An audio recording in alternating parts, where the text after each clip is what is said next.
जर आमचा वेटिंग करणार असेल आमच्या शेतकऱ्याचं कल्याण करणार यांच्या सभेला का जावं आहे? काय ठरलंय?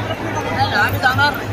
मराठी कोणत्याच पक्षाच्या नेत्याच्या सभेला जाणार नाही ना प्रचाराला जाणार जातील. कोकणी बैठकीच्या माध्यमातून तुम्ही विधानसभा निवडणुकीसाठी कानूसा घेत आहे जनमताचा आणि उमेदवार द्यायचे किंवा नाही हे या कोकणी बैठकीच्या नंतर ठरणार.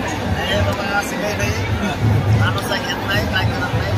माझ्या समाजाला आरक्षण पाहिजे, बार तेच सांगतो. माझ्या समाजाला आरक्षण पाहिजे ती द्या, पण राजकारणात जायचं नाही, माझ्या समाजालाही जायचं नाही. तर देवेंद्र फडणवीस हे आमदार सांगतो दरबार ते आनंदीन आमदार त्याच्या माध्यमातून आता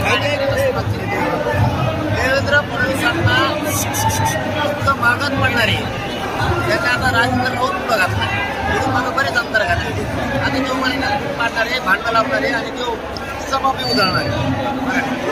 त्याला माहितीच नाही देवेंद्र फडणवीस ऐकून मराठ्यांची सभा उधळल्यावर आपल्याला आपला मतदारसंघ सोडून राज्यात जायचं, देवेंद्र फडणवीसला बी राज्यात यायचं. त्याचे दुष्परिणाम काय होते वाढ येऊ त्या राऊतला मनात सभा उधळव मग सांगतो तुला कसं काच असतो मराठ्यात.